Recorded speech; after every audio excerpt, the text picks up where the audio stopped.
want to share something with you. That might put me in a very negative light, yeah. Relationships are not my forte. See if someone grabbed up my wife or something, completely different ballgame. I'll walk away from here, and this has been like a therapy session.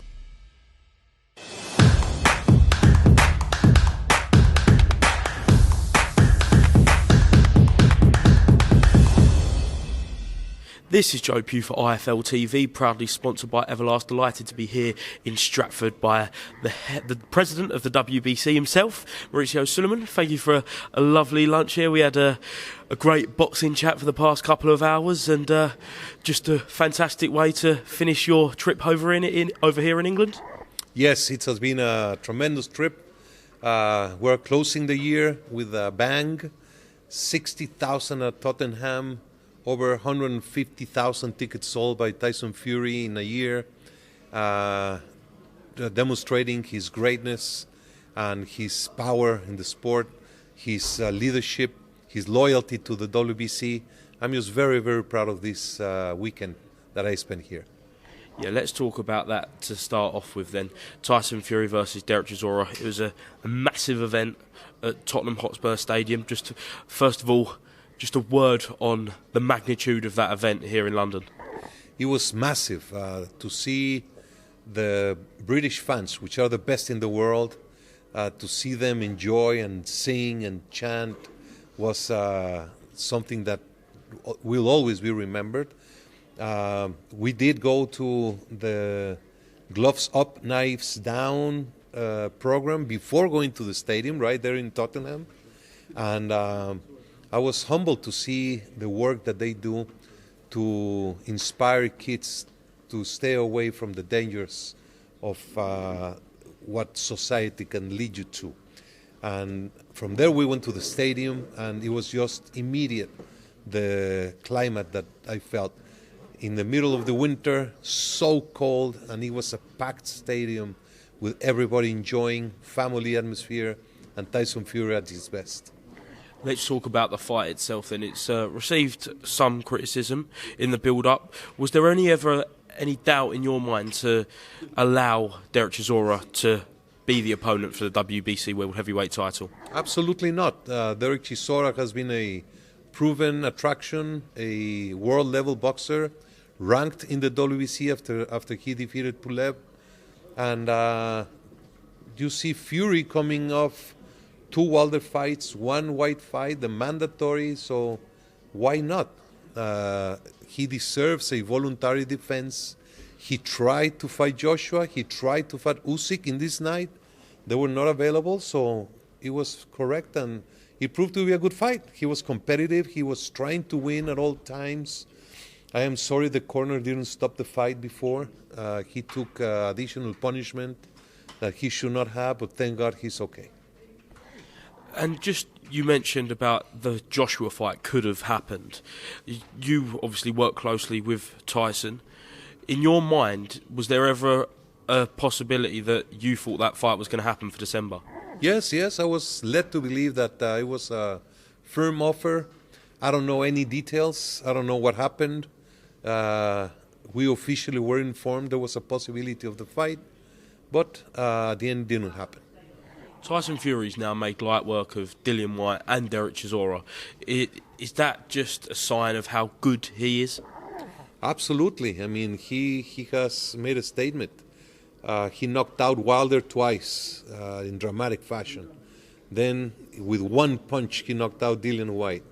And then he absolutely dominated soundly Chisora through 10 rounds. So there's no doubt he's the best heavyweight. And then after the fight, Alexander Usyk gets in the ring.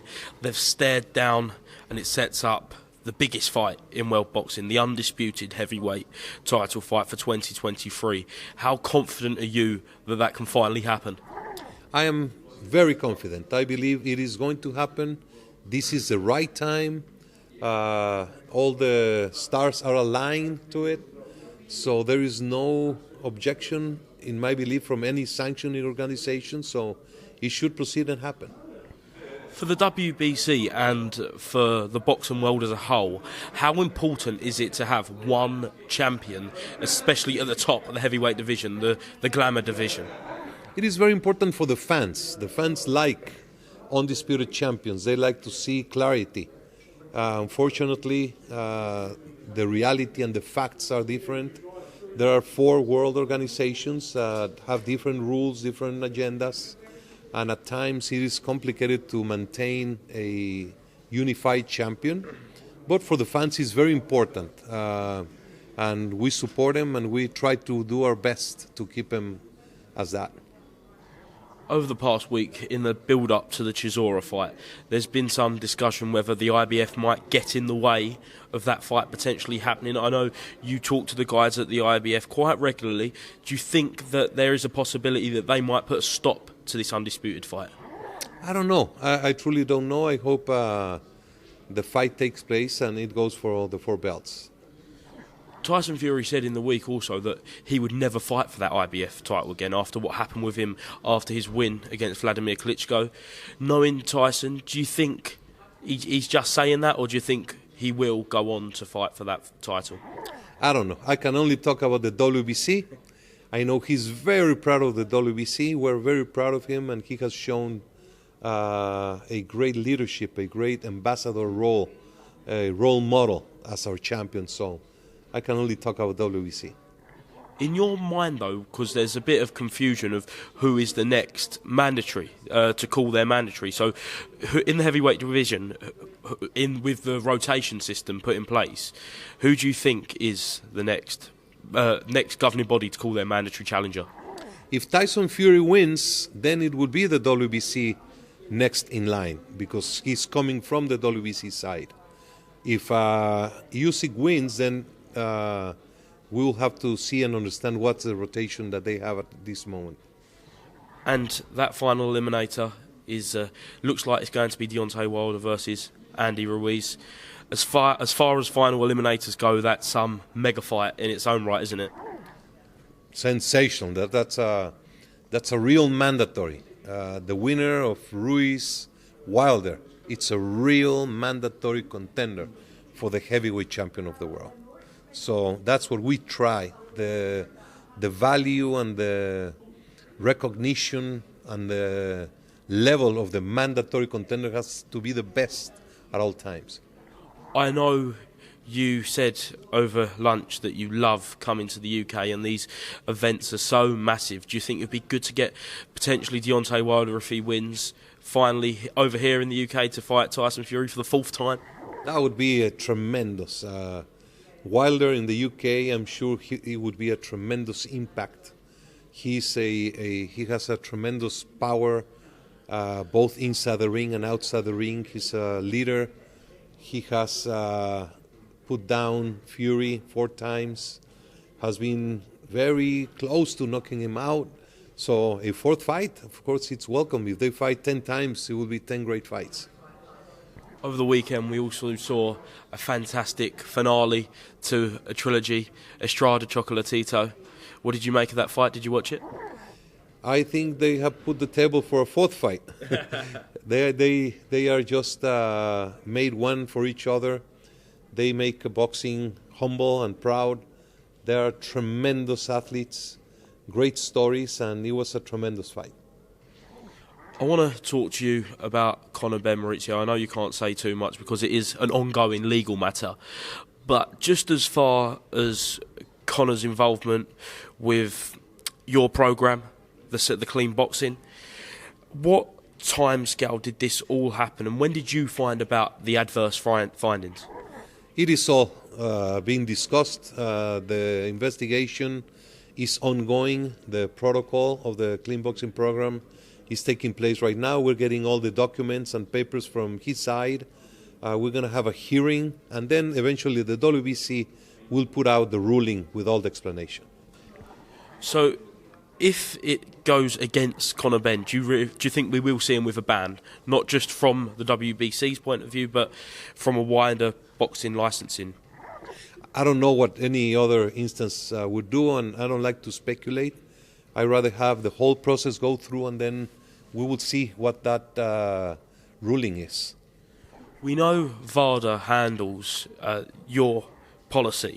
So with that in mind, when did you actually find out about this when it first come ahead? Was it before the falling out of this with the Eubank fight?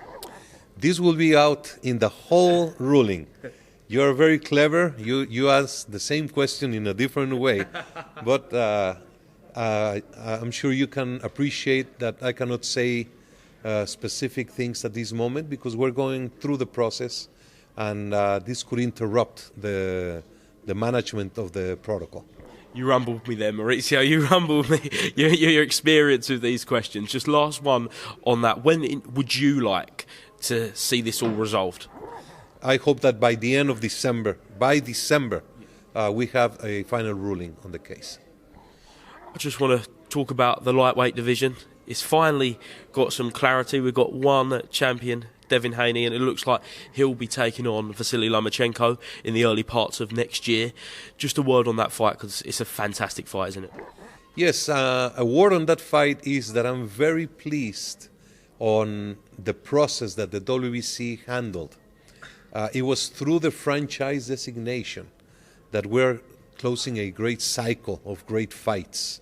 It all started with Haney as the interim champion of the WBC, as Lomachenko petitioned to fight for the vacant title, then petitioned for the franchise designation. I know there has been criticism about it, but the reality is and the facts are that we enjoyed so many great fights in these last 3 years.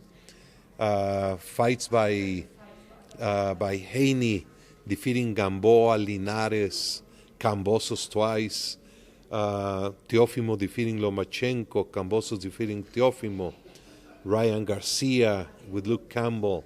So many fights that happened in the division. But now it's finally closed. Devin Haney is the undisputed champion. He has been the undisputed champion. And now we have against Lomachenko, so it's going to be tremendous. Excellent. And just run me through your 2022. What are your highlights of the year? Because you had that fantastic convention in Acapulco. What are the highlights for you? What stands out? Well, the highlights was, of course, the convention with the unity of the boxing community. Over 1,700 delegates from all over the world. Women's boxing making it to the great times. Selling out Madison Square Garden, selling out the O2. Tyson Fury selling over 150, 160,000 tickets in a year. The massive class that we did in Mexico City for the Guinness record for the biggest boxing class. Canelo against Triple G, the third fight. Chocolatito against Estrada. Devin Haney defeating Cambosos twice. It's been a tremendous year, and I'm very happy for it. You mentioned Canelo. He's obviously a massive ambassador for the WBC, representing them for years now. And we've now got a bit of clarity. Hopefully he will be out in May next year. I think his operation went well. Have you spoke to Canelo, and how is he? He's doing very well. He is going through rehab. We will know what are his plans, I guess, in the coming month. This time he's just relaxing and concentrating on getting better. John Ryder beat Zach Parker for the WBO interim super middleweight title. Do you think that is a fight that you would be happy for Canelo to take in May? I don't know. As I said, he's got his rehab going through, if that is a possibility. I know that the British want to see Canelo here in the UK. I know Canelo wants to fight in the UK, so that would be a great possibility. But there are many fights that he can take on, so we'll see what happens. How important for you is it to see Canelo in with the winner of Plant versus Benavidez, which hopefully we're going to see soon? Well, that's a mandate of the WBC. That's a fight that has been ordered. We're going to see Benavidez Plant. The winner will be the mandatory, but the times are yet to be determined. Fantastic. Just a couple more, Mauricio. What are the chances you think we get to see Canelo in the UK? Every fan wants it. It'd be absolutely massive. Whether that's John Ryder, and we was discussing it over dinner, potentially that Canelo wouldn't actually have to fight a Brit because he's just got that star quality. For you, would you like to see Canelo not just fight in the UK, but then start moving around all the countries, because he's a massive commodity in himself, isn't he? Yes, and he loves it. He loves to see and to give himself to the people.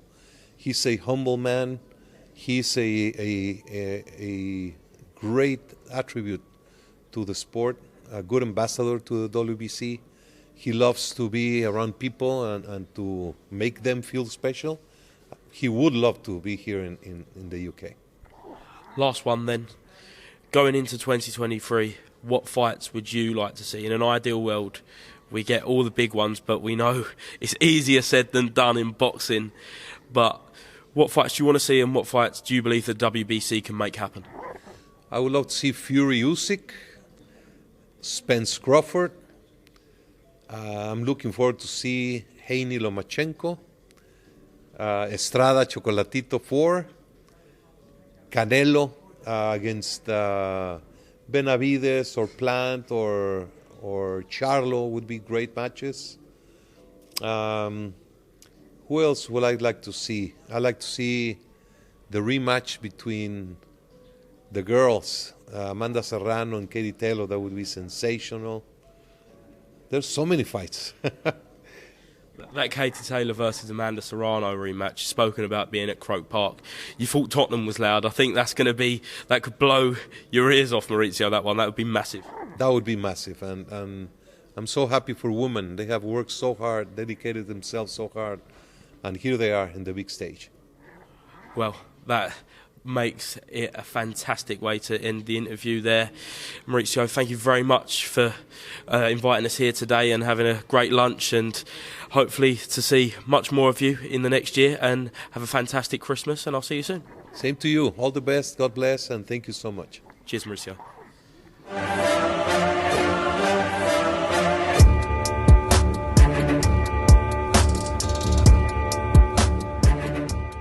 I'm going to share something with you that might put me in a very negative light, yeah. Relationships are not my forte. See if someone grabbed up my wife or something, completely different ballgame. I'll walk away from it, and this has been like a therapy session.